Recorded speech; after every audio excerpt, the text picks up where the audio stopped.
Visitant at 8-1 overcomes a wide voyage and holds off the heavy favorite Set Piece to get the job done under Deshaun Parker for Billy Morey in the Twin Spires Kentucky Cup Classic. Congratulations to the Connections as we head on to the Bourbonette Oaks, $150,000, 50 points to the winner on the road to the Kentucky Oaks as part of the championship series to get to that last Friday in April, the Kentucky Oaks. But very, very wide open event in here. Some horses obviously taking more money than others, but cases can be made for many, including my top pick. That's number 3, Olivia of the Desert. The Twin Spires market mover getting absolutely hammered at the windows right now. Was 8-1 on the morning line. Bet down to 3-1. Co-favoritism right now. 3-way favoritism with Adventuring and Candace O.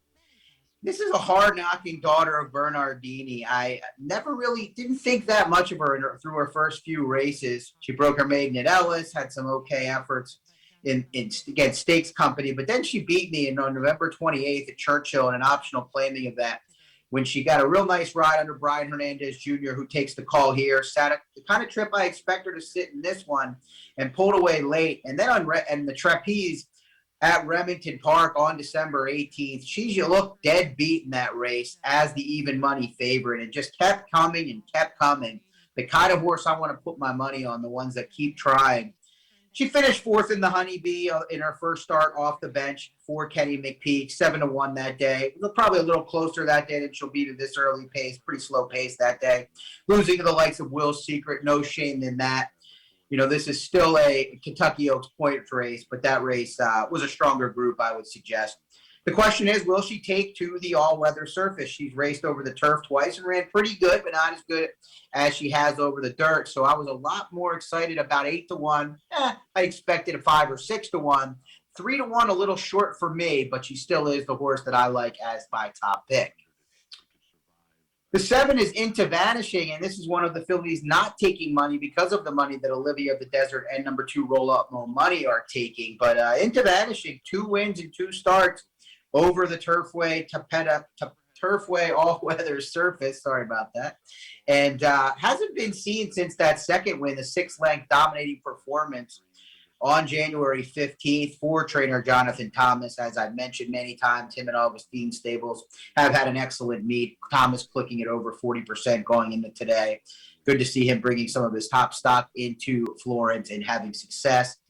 And this one will come off Lasix, though. Had Lasix on debut, didn't run under Lasix as a 2-year-old, and then did go back onto the medication on January 15th in that career best effort. So that's one thing to keep in mind here. And do so as we move forward into the stakes programs throughout the rest of the season. To remember to keep an eye on horses that are running on and off Lasix. Some may not make it as big a deal as I do, but I think it's something certainly to keep in mind. Make sure when you're handicapping to keep tabs on that, because obviously the medication does some tricks for some horses more than others, and you want to definitely notice if they are coming off it or going back on it.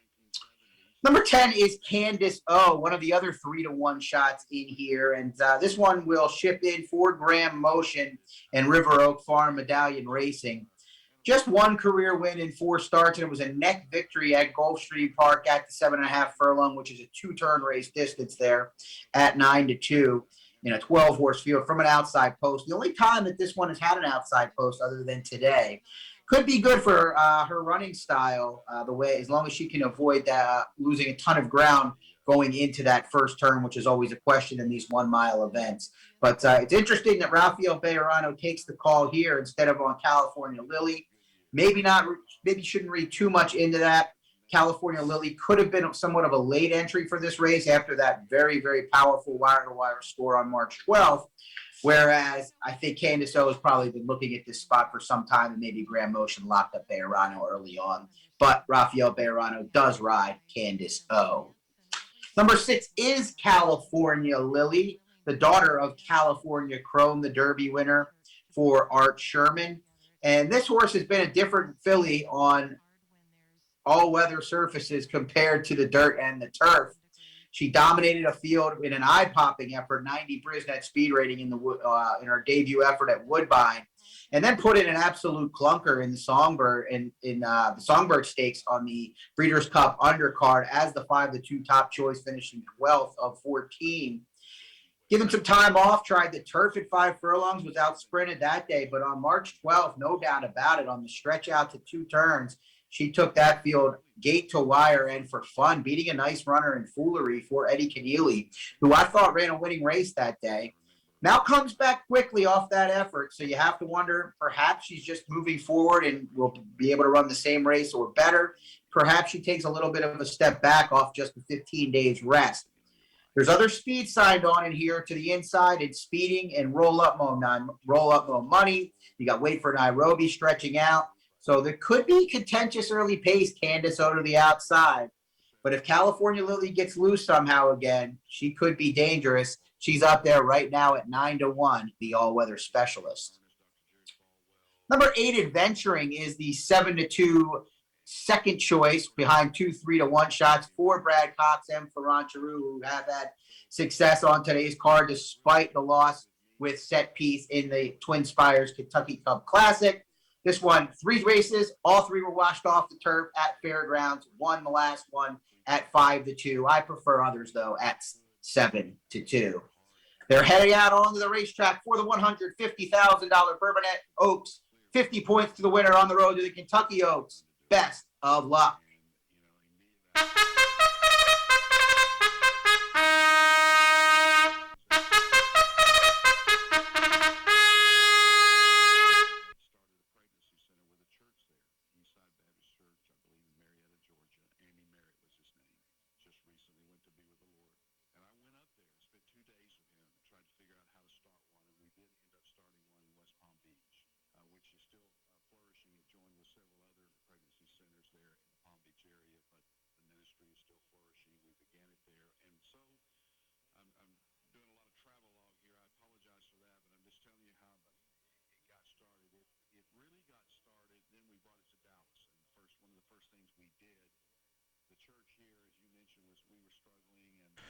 The Philly 3-year-olds are on the racetrack for the 39th running of the Bourbonette Oaks, a $150,000 guaranteed stake event to go 1 mile.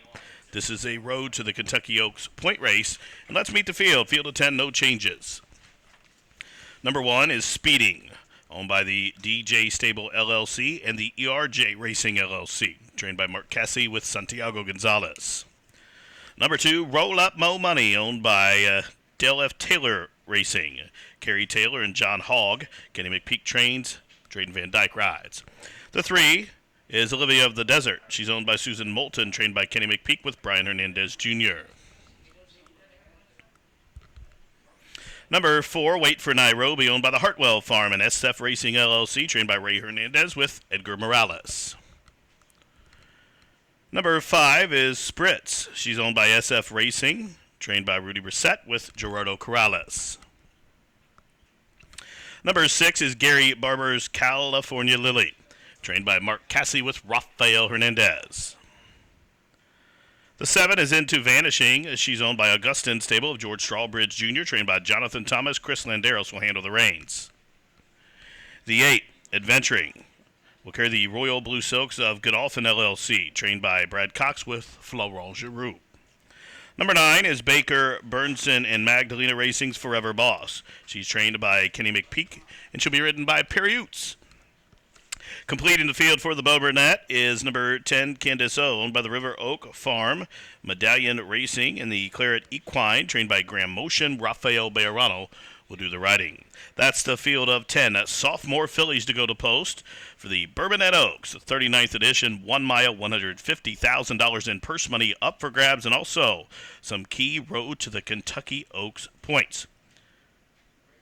The winner will receive 50 road to the Kentucky Oak points. Second place finisher, 20 points.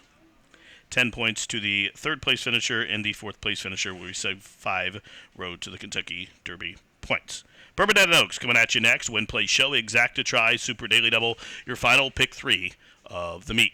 Post time in 7 minutes.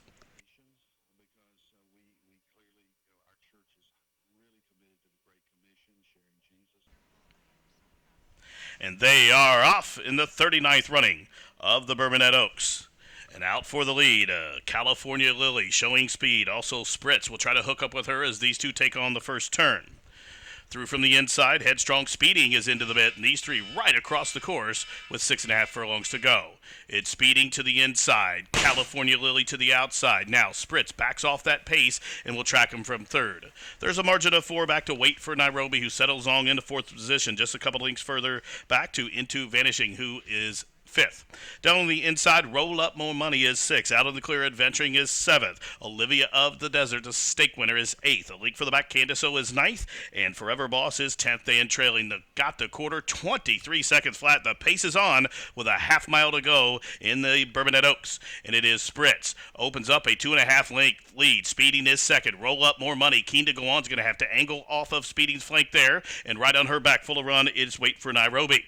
As they race around the turn, half mile, 46 and 3, and just about 5/16 to go for Spritz. She's in front by 2.5. She's been the target every step of the way. Speeding just got passed by Roll Up Mo Money. Adventuring looms large with a blitz on the far turn run to the top of the lane, and here comes Adventuring just like that to collar the pace-setting Spritz as they turn on down in the Bourbonette Oaks. And up to the outside, Adventuring, the daughter of Pioneer of the Nile, trying to put away a pesky Spritz as they're inside the final furlong now. It is Adventuring trying to forge past, but Spritz as tough as they come now with the 16th left to go. Adventuring is striding forward. Adventuring to take the Bourbonette Oaks and has a Friday date in Louisville.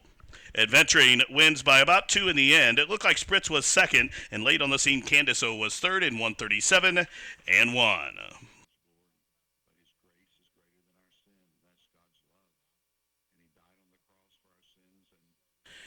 Into the winner's circle, number 8, Adventuring, a 3-year-old daughter by Pioneer of the Nile, out of the hard-spun mare named Questing. The winner's owned by Godolphin LLC for their second owning victory this afternoon, trained by Brad Cox for his third training victory, and ridden to victory by Florent Giroux for his fourth win on this Ruby Day card. Adventuring now a 2-time winner, her second straight winner in her career. She was bred in Kentucky by Godolphin. Adventuring takes the Bourbonette Oaks in a winning time of 1:37 and 1. The numbers 8, 5, 10, 3 are now official.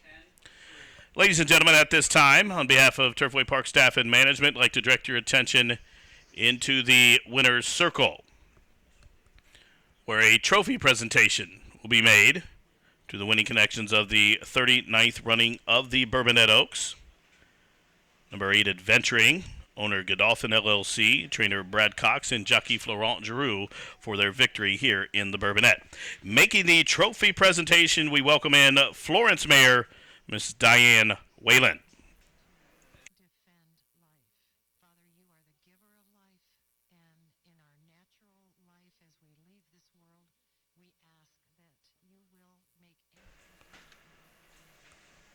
Again, Florence Mayor Diane Whalen in the winner's circle making the presentation to the winning connections of the Bourbonette Oaks.